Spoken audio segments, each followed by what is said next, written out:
You step outside, and the cold hits like a solid wall. Your eyelashes freeze together in seconds. Each breath feels like swallowing glass. In 20 minutes exposed, skin starts to die. This isn't a blizzard you're escaping. This is just Tuesday. For thousands of years, on the open grasslands, stretching from what is now France to Siberia, this was simply where people lived. Not survived for one brutal week. Lived, raised children, grew old. Scientists call this landscape the mammoth steppe, a cold, dry, treeless plain that once stretched across the top of the world during the last ice age. Researchers estimate winter temperatures there regularly fell to 40 degrees below zero, Fahrenheit or lower. That's the temperature where modern wilderness guides warn frostbite can set in within minutes on exposed skin. So how did anyone live here? You didn't have fur, you didn't have fangs, claws, or a layer of blubber. Stripped down, a human being is basically a hairless tropical animal built for shedding heat, not keeping it. This is the detail that gets me every time biologically. You were never built for this. You conquered the coldest environment on Earth, almost entirely through invention, not adaptation. Let's start with what's buried in the ground at a site called Sungir in what is now Russia.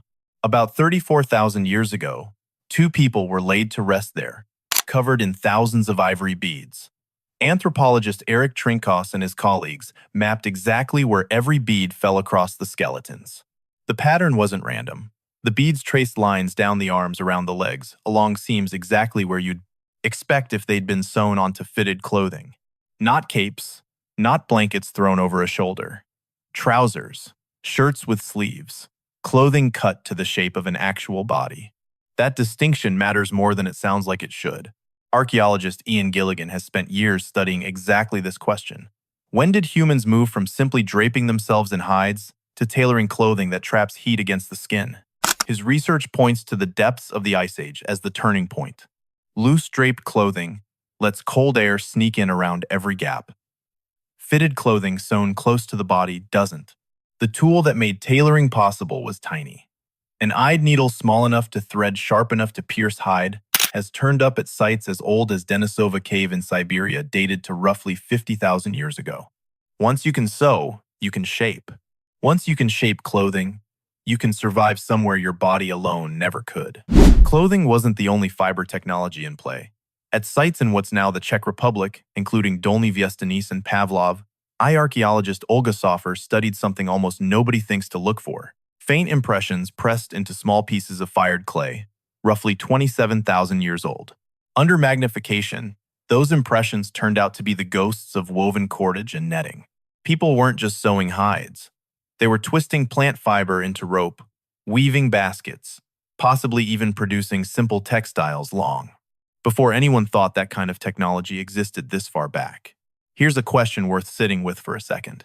If clothing mattered this much, why didn't Neanderthals, who endured earlier cold periods for far longer than we did, leave behind the same evidence of needles and tailoring? This is genuinely debated. Some researchers argue Neanderthals relied mostly on draped, unfitted hides, which may have left them more exposed to extreme cold than the Homo sapiens populations who later moved into the same landscapes wearing sewn, layered clothing. Others caution the picture is incomplete. Needles and thread barely survive in the archaeological record, so absence of evidence isn't proof of absence. What's fairly well agreed on is this clothing technology, however and whenever it developed, was doing some of the hardest biological work that fur does for every other mammal on that steppe. Footwear tells a similar story, even without a single surviving shoe. Trinkos, in a separate study, examined the toe bones of Upper Paleolithic skeletons and noticed something odd. Starting around 26,000 years ago, those bones grew noticeably thinner and less robust than in earlier populations. The likely explanation isn't weaker feet. It's supportive, structured footwear, taking over some of the mechanical work bare feet used to do. People weren't just wrapping their feet, they were engineering them. Clothing alone wasn't enough, though. You also needed somewhere to put it on. On the open, mammoth steppe trees were scarce. No forest meant no easy lumber for a shelter frame. So people built with what was actually lying around: mammoth bone. At a site called Mezary in Ukraine, archaeologists uncovered the remains of a dwelling built almost entirely from mammoth skeletons. Skulls stacked as a foundation. long bones angled and lashed together as a frame, tusks curved overhead like ribs. The structure is estimated to be roughly 15,000 years old, and it would have taken the bones of dozens of mammoths, along with serious planning and cooperation to build. Picture it for a second. Not a cave, not a lean-to. An engineered structure built from the skeleton of the largest land animal most people would ever see, designed specifically to block wind that could kill an unprepared person in an afternoon.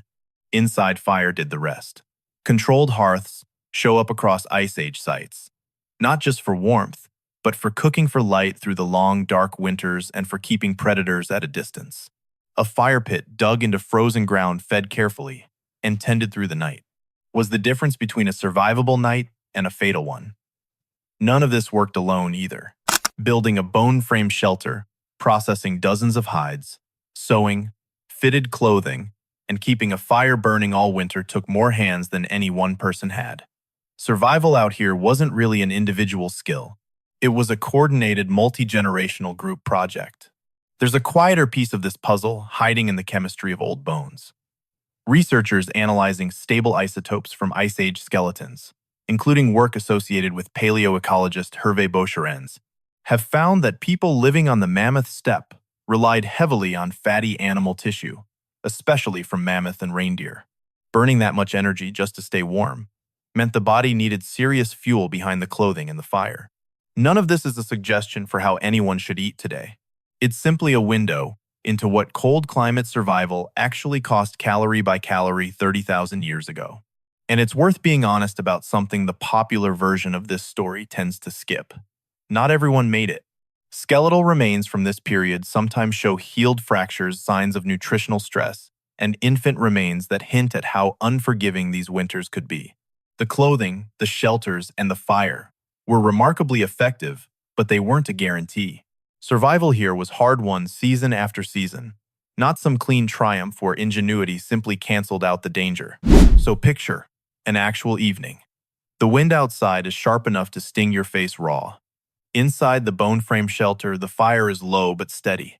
You're wearing fitted hide clothing sewn tight at the wrists and ankles, so no draft sneaks in with a woven layer underneath for extra warmth. Someone nearby is repairing a seam with a bone needle by firelight. Outside, the cold that would kill an unprepared person in hours is simply background noise.